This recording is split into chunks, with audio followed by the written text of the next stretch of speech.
OK, alors on va faire quelques exemples dans le document papier que j'ai passé au début du cours. Alors, on est dans le document papier, là, résoudre des inéquations du second degré ou résoudre des inéquations quadratiques, je sais plus comment ça s'appelle. La fiche, bon, le premier exercice, c'est soutien 4.2, alors c'est des exercices plus faciles. Après ça, vous avez le renforcement, un peu plus difficile, mais semblable. Puis consolidation, où là, ça commence à être un peu plus corsé, mais oui, des contextes ici, comme la question 4, elle va être intéressante, celle-là. Puis voilà. Puis après ça, ben là, une fois que ça va être fait, ça, la base est acquise et on va regarder des questions plus de raisonnement. Alors, on va commencer par le soutien 4.2. Après ça, vous allez comprendre la twist, puis vous allez pouvoir en faire une coupe par vous-même. Alors, question 1, ça dit, voici la représentation graphique de la fonction définie par f de x est égal à moins x au carré plus 12x moins 27. Alors là, on a déjà une parabole de tracé. Alors, c'est déjà donné.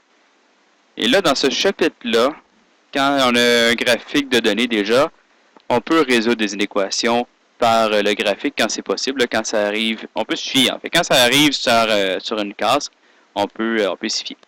Alors, pour quelle valeur de x la fonction est-elle positive? On va regarder dans les graphiques tout simplement. Quand est-ce que la fonction elle est positive? Mais elle est positive. Est-ce que j'ai un crayon? Oui, alors.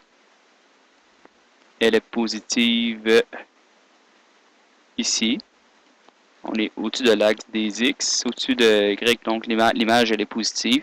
Et là, c'est de 3 à 9. Donc, la fonction elle est positive dans l'intervalle 3, 9. Quand est-ce que la fonction est négative? Mais dans l'autre intervalle. Alors, quand elle n'est pas positive, elle est négative. Donc, ici, c'est négatif. Là, c'est négatif. Donc, ça va être négatif de moins l'infini à 3, union 9, plus l'infini. Voilà, rien de bien sorcier. Donc, ça, c'est négatif. Et là, c'est positif. Ça devient plus intéressant après. Alors, ça, on va effacer ça. Donc, après, on nous demande... Donc, pour positif, négatif. Après ça, on nous demande... Quand est-ce... Pour quelle valeur? Déterminer les valeurs de x pour lesquelles f de x est plus grand ou égal. D'abord, vous voyez, ici, on a plus grand ou égal. Ça, c'est plus grand. Alors, ici, on a plus grand ou égal. Alors, on fait la même chose. Bon. On pourrait avoir f de x est plus grand ou égal, comme ici, ou on pourrait avoir f de x est strictement plus grand que 5.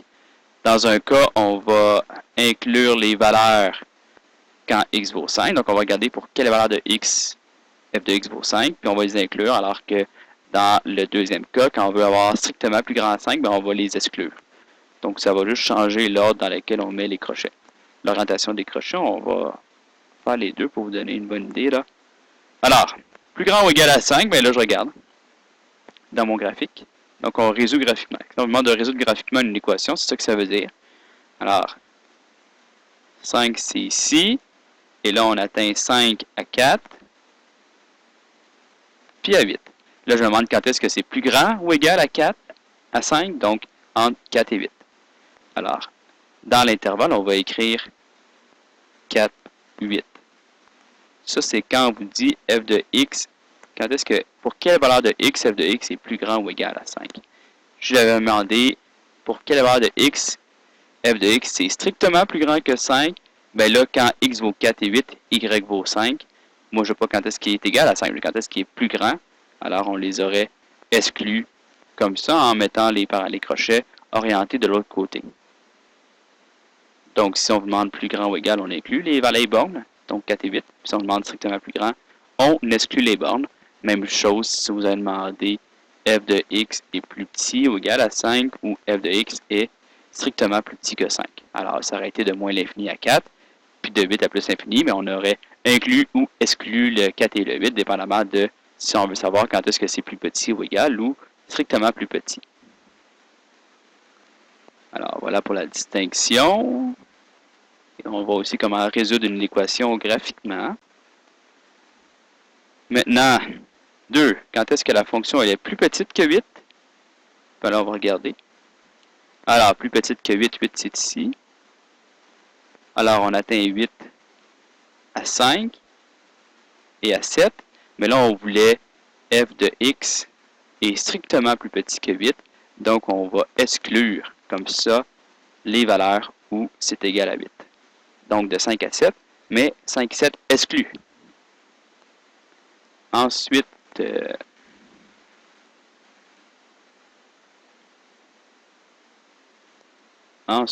on va ranger ça ici. Alors, ensuite, on se demande quand est-ce que la fonction elle est plus grande ou égale à 10.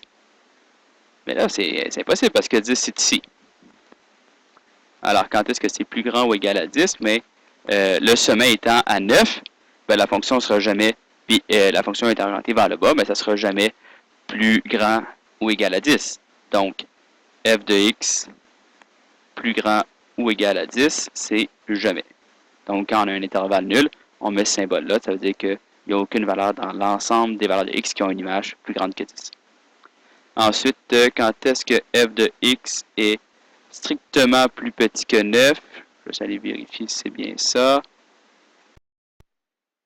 Oui, alors voilà, plus petit que 9. Donc ici, on veut savoir quand est-ce que c'est plus petit que 9. On regarde, 9 c'est ici. Et là, le sommet est à 9. Alors, c'est particulier, ça.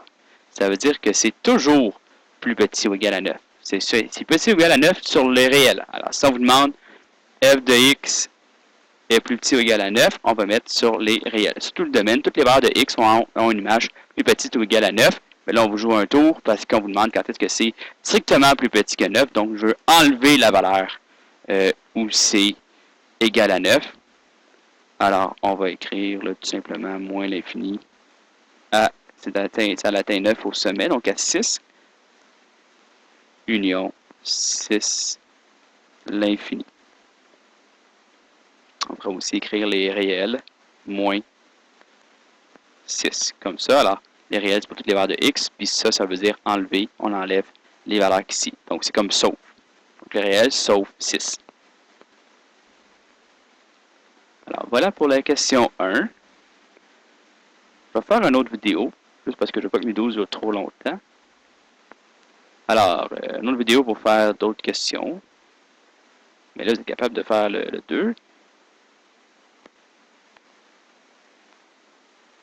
Là, on vous demande de tracer la graphique. Alors, si vous voulez que ça soit précis, être capable de déterminer l'ensemble des valeurs de... En fait, résoudre une équation graphiquement, ben, ce ne sera pas gagnant-gagnant avec le graphique, parce que vous allez le tracer par vous-même, c'est une esquisse, ça ne sera pas beau. Alors, je vais vous montrer une technique, là.